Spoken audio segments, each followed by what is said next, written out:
before he became a Muslim. May I ask you before that, inshallah ta'ala, try to digest what the brothers are saying rather than laughing or making noises. Please try to even take notes about what's wrong with other religions that you may use for da'wah purposes. Brother Abdullah. Assalamu alaikum wa rahmatullah. Alhamdulillah, rabbil alameen, wa salatu wa salam ala rasulullah, wa ba'd. Inshallah, as the brother said, I'm from the Jewish faith. I wasn't prepared to give this talk, so you have to bear with me, and it's, inshallah, it'll probably be extremely short. But I was brought up in a Jewish household. My mother is Jewish, and all my family from my mother's side are Jewish.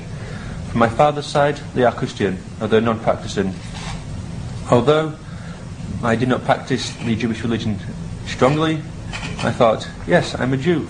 You know, I'm told I'm going to go to paradise. This is what the Jews believe. We are the chosen people of God. Can you make it a bit louder? Sure. As Jews, we believe we are the chosen people of God. You know, no other people are entitled to this. We believe all the messengers have been sent to the Jews. I used to laugh at my friends who were Christians. I thought, yes, we killed your God. I used to laugh at these people. Although I said I wasn't practicing. It was this pride that I used to have. From the age of about 14 or 15, I started to look into other things. I started to study a book called the Kabbalah. It's on Jewish mysticism. And from this, I started to read about paganism. A lot of the things in paganism are from the Kabbalah, in the book of the Jews. I used to look at the politics. I used to think, the Jews have been persecuted. We know the other countries, non-Jews, they owe the Jews. They are in debt to us. For example, what happened in Germany in the World War II, what happened in York about 300 years ago. People who were non-Jews, they were in debt to us. And the politics. My grandmother is a hardcore Jew. Suppose you could call her a Zionist. So my morals were preached to me by my grandmother. So I was brought up to hate the Muslims. Again, so like Abu Ummah. But I didn't understand why. I was just told it, and I said yes, okay. But when I left school, finished my A-levels, I started reading. I was into a kind of music called Gothic music, where the strange people where they all wear black, long hair, this type of thing. And this got me into reading horror and science fiction. And there's one of the books I used to read. There are many quotes from the Qur'an.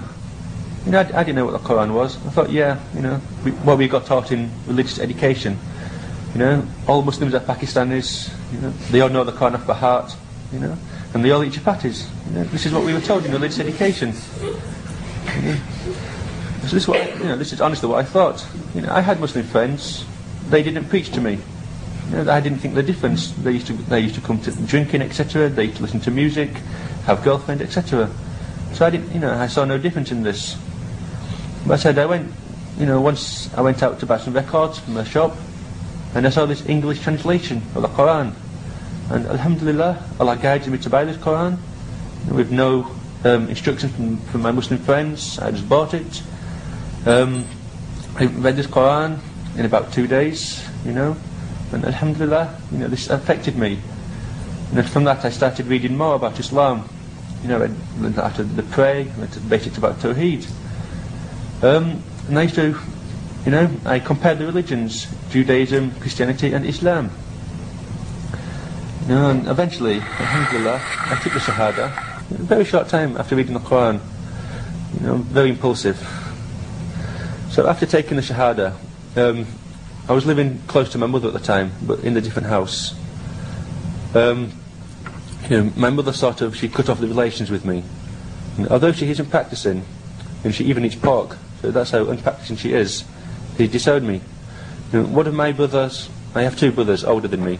One of them has declared himself as an atheist, and the other one calls himself a pagan. She accepts them. So I think, because it is Islam, it installs, the hatred comes out. And ever since taking my Shahada, my grandmother, she started practicing her religion a lot more strongly. and it's in extremely bad things about Islam. So this is the attitude, and alhamdulillah, Allah guided me away from this. The things in the Qur'an that affected me, there's a number of things, for example what Allah tells us about the Anbiya, the Prophets, alayhi salam. When you compare the stories, for example in the Torah, we believe that God rested, a'udhu billah. We also believe that God apologized to the people for doing things for punishing the people. We believe that God wrestled with the prophets and lost. Let's say, but when I took Shahada, my mother, she disowned me. My stepfather, he said, I can't be Muslim. I asked him why? He said, because you're not Pakistani. This is what my family believe. So, alhamdulillah, Allah guided me to the truth. When I first became Muslim, I had been Muslim for just over 2 years. I was extremely complacent on the deen.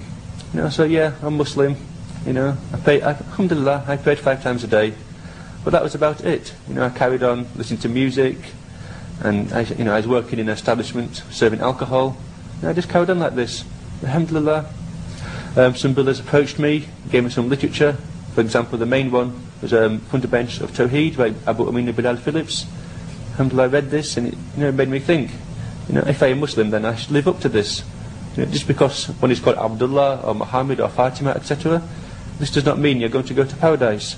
This is the mistake that the Jews make and the Christians. We have to earn paradise, through our aqidah, through our belief, and through our actions from the Sunnah. And inshallah, it's a very short talk, but basically that's it. Jazakumullah khair.